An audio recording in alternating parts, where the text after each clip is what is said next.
किसान का बेटा, था वो दृढ़ता का भंडार। वल्लभ भाई पटेल नाम कहलाता था सरदार। कृषक कार्मिक जनगण से था उसको प्यार अपार। अखिल देश ने उसे रहनुमा किया था स्वीकार। गांधी बापू का शिष्य, सत्य अहिंसा का अवतार, किंतु एक भारत करने को धर लेता हथियार। लौह पुरुष संबोधन था वो लोहे की दीवार। तेज पुंज तुम, शक्ति पीठ तुम, बल का सागर अपरंपार। ऋणी देश का नम्र नमन तुम स्वीकारो सरदार।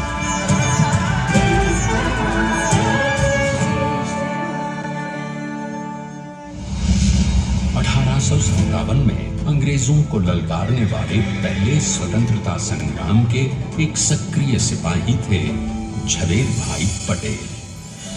करमसद गांव के इस बहादुर देशभक्त किसान और उनकी पत्नी लाडबाई के 5 बेटों और 1 बेटी में से चौथे पुत्र थे वल्लभ भाई।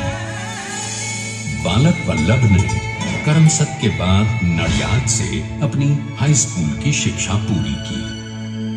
फिर 13 साल की उम्र में उनकी शादी भी हो गई, छोटी सी झवेर बाई से। 2 बच्चों, बेटी मणिबेन और बेटे डाया भाई को जन्म देने के बाद झवेर बाई असमय ही चल बसी।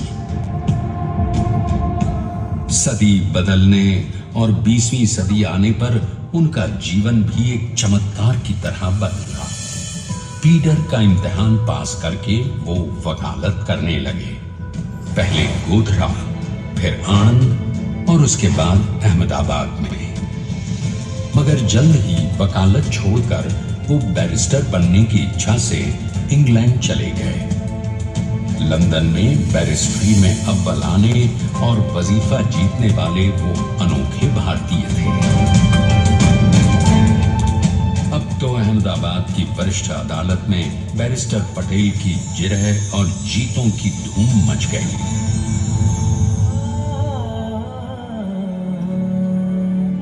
तभी एक युग पुरुष ने वल्लभ भाई के जीवन की धारा ही बदल दी। दक्षिण अफ्रीका में सत्याग्रह के अहिंसक अस्त्र से गोरे शासकों को सबक सिखाकर भारत वापस आए बैरिस्टर मोहनदास करमचंद गांधी से मिलकर वल्लभ भाई ने अपने कुछ वर्षों से सीखे विदेशी व्यवहार और संस्कार हमेशा के लिए त्याग दिए और अब वो अपने खेड़ा के किसानों को हक दिलाने के लिए बापू के साथ आंदोलन में कूद पड़े। अब उनके पैरों में जूते नहीं, गांवों की धूल थी। हृदय में भारत भूमि की शस्य श्यामला धरती। मन में थे गांधी और मस्तिष्क में एक नए स्वतंत्र भारत का सपना।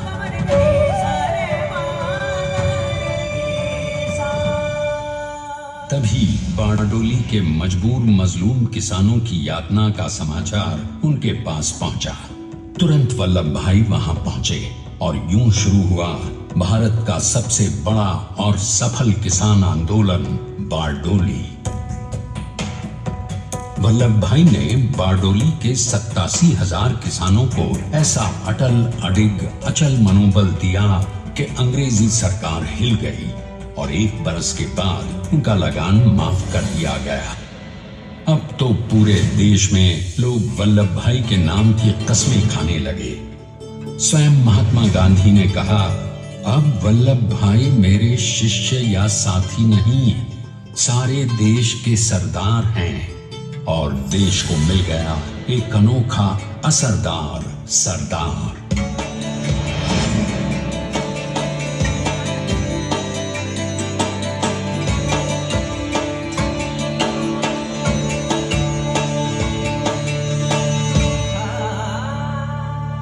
सरदार पटेल के नाम और देशभक्ति से अंग्रेज डर कर कांपने लगे।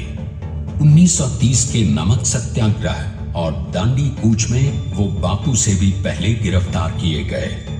तो सन 1932 में फिर उन्हें बापू के साथ ही जेल में 2 सालों के लिए डाल दिया गया।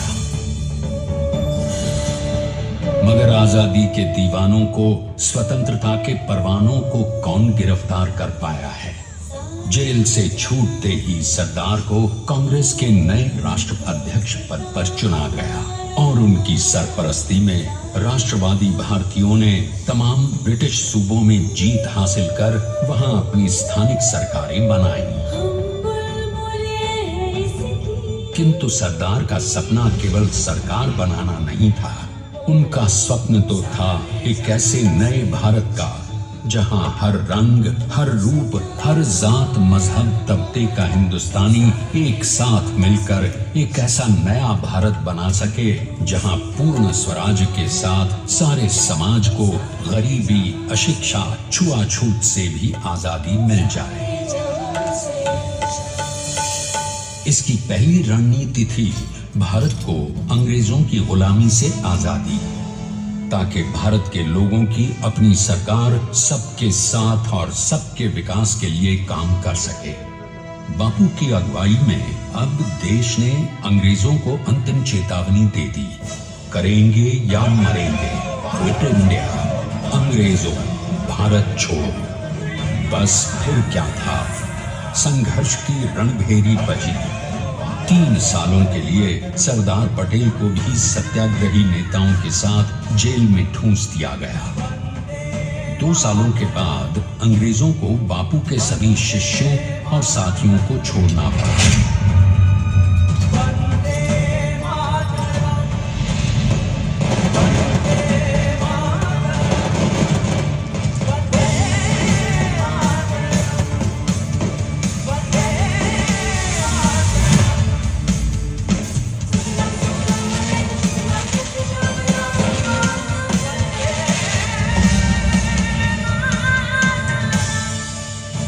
स्वतंत्रता के स्वप्न के सच होने के साथ अब सरदार पर कई एक नई जिम्मेदारियां थीं।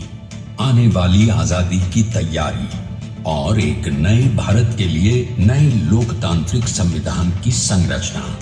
जैसा उनके साथी ने खुद कहा था, सरदार ने ही छैनी हथौड़ी लेकर एक नए भारत को उकेरा है।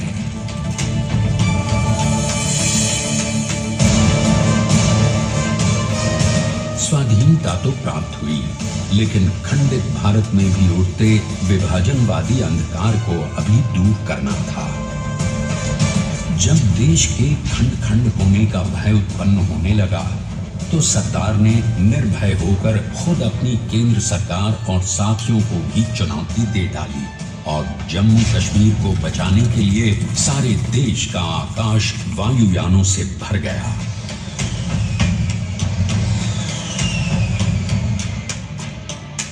और फिर हैदराबाद और जूनागढ़ के भारत में विलयीकरण को पाकिस्तान से चुनौती मिली।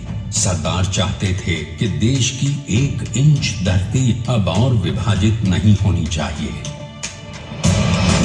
नए भारत को एक करने के लिए समझा बुझाकर, मना कर 565 रियासतों को सरदार ने अपनी सूझबूझ, सदाशयता, संबल से एक नए स्वतंत्र भारत का अभिन्न अंग बना लिया। हमारे इतिहास में अखंड भारत के पुरुषार्थ का ये एक महानतम अध्याय है। जैसा उन्होंने स्वयं कहा था, हमें नए धागों को पुराने ताने बाने में ऐसे पिरोना है कि एक दूसरे में गुंथ जाए और बेहतरीन बनावट वाला एक नया भारत उभर कर सामने आ सके। अंततः अपने वज्र दृढ़ संकल्प से एक नया विराट विशाल एक भारत श्रेष्ठ भारत बनाकर दिखा ही दिया सरदार ने। संसार के सबसे बड़े प्रजातंत्र के शिल्पी को प्रणाम करने के लिए देश ने बनाया है ये समर्थ स्मारक। स्वाधीन भारत को समर्थ भारत में बदलने वाले सरदार पटेल को समर्पित प्रेरणा तीर्थ भी है। प्रधानमंत्री श्री नरेंद्र मोदी के नेतृत्व में बनी विश्व की इस विशालतम प्रतिमा के सामने आकर सारी दुनिया जैसे स्वयं ही नतमस्तक हो जाती है।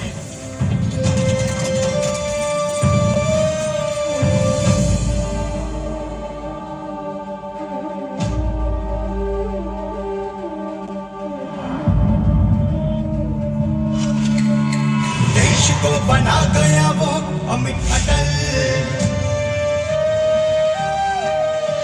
हरा सका उसे न कोई शत्रु दल।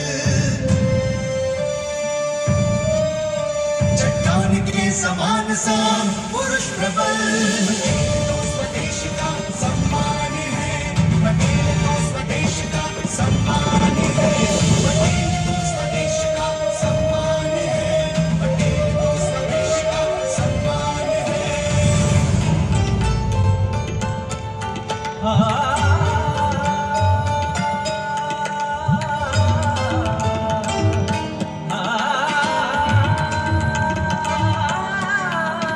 ऊंचाइयां आकाश को छुए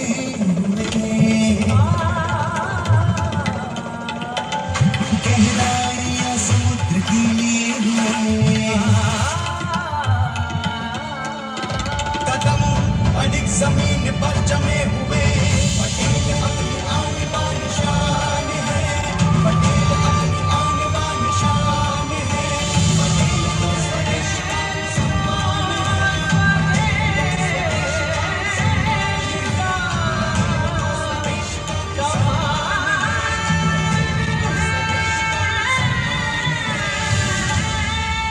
आइए अब देखते हैं कि अपने लौह पुरुष को श्रद्धांजलि देती 182 मीटर ऊंची विश्व की सबसे विशालकाय प्रतिमा का निर्माण कैसे हुआ।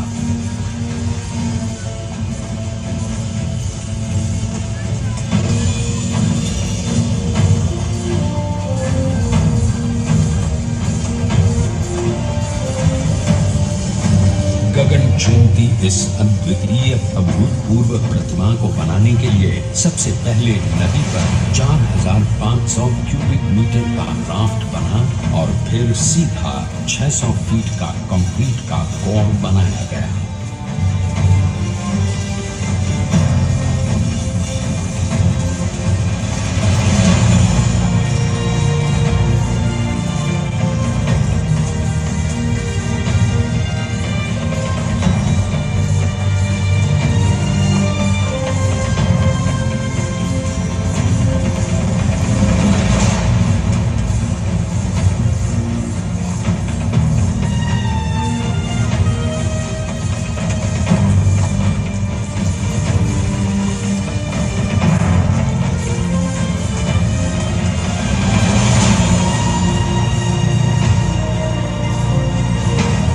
इस कंक्रीट कोर के साथ लगाया गया स्टील का फ्रेमवर्क।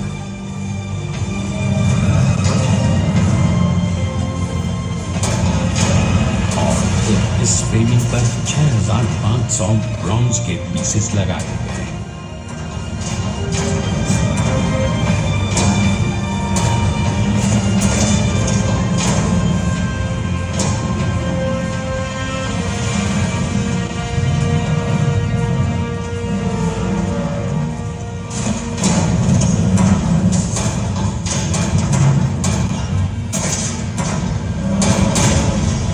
सोचिए कि 182 मीटर ऊंचे इस भव्याति भव्य स्मारक के निर्माण में कितना सामान और मेहनत लगी होगी। 70,000 metric ton cement, 18,500 metric ton reinforcement steel, 6,000 metric ton structural steel और 1,700 मीट्रिक टन ब्रॉन्ज।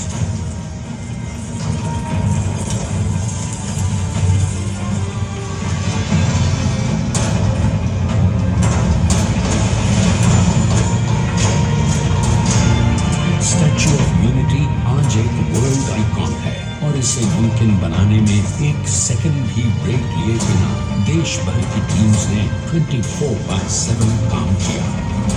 250 से ज्यादा इंजीनियर्स, 4,500 से ज्यादा स्किल फोर्स और 3 लाख मानव दिन। हम गर्व से कह सकते हैं कि कुल मिलाकर स्टैच्यू ऑफ यूनिटी के निर्माण में 95% माल सामान, मजदूर, इंजीनियर्स और एक्सपर्ट्स थे भारतीय। जानते हैं कि 182 मीटर ऊंची इस भव्य प्रतिमा को बनाने में कितना समय लगा? डिजाइन के लिए 12 महीने और निर्माण के लिए 34 महीने, यानी कुल मिलाकर केवल 46 महीने।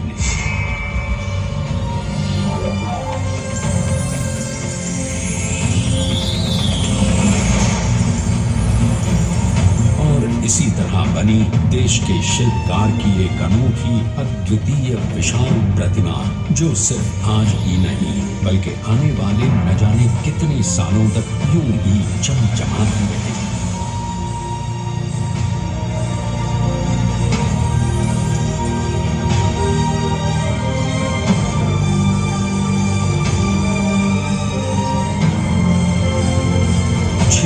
महीनों तक लगातार बिना रुके एकजुट होकर न जाने कितनों ने परिश्रम किया और उनका साथ दिया भारत की 125 करोड़ जनता।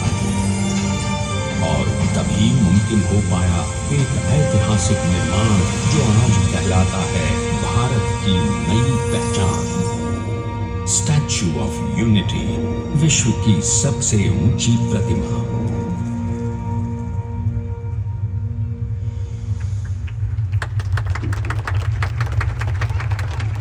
सरदार ने अपनी गंभीरता, शालीनता और दूरदर्शिता से भारत को संगठित करने के असंभव कार्य को संभव कर दिखाया।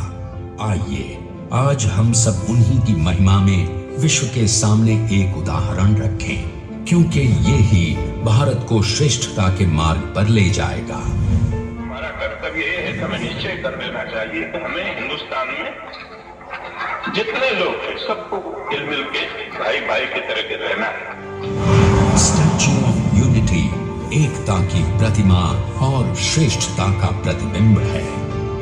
एक पहल है इस अखंड भारत को श्रेष्ठ भारत बनाने के सपने को पूरा करने के लिए। एक पुकार है हम सबको एकजुट होने के लिए। एक आंदोलन है भारत को सबसे आगे ले जाने के लिए, श्रेष्ठ बनाने के लिए। आपके योगदान और विश्वास से ही बनेगा एक भारत श्रेष्ठ भारत। एकता का स्मारक है, एकता का संदेश है कि भाषा अनेक, भाव एक, राज्य अनेक, राष्ट्र एक, पंथ अनेक, लक्ष्य एक, बोली अनेक, स्वर एक, रंग अनेक, तिरंगा एक, समाज अनेक, भारत एक, रिवाज अनेक, संस्कार एक, योजना अनेक, मकसद एक, कार्य अनेक, संकल्प एक, राह अनेक, मंजिल एक, पहनावा अनेक, सीमा एक, चेहरे अनेक, मुस्कान एक। ये एकता का संदेश लेकर के हम चले। और भाइयों बहनों, ये भारत की विशेषता है, विविधता में एकता। यही भारत की विशेषता है।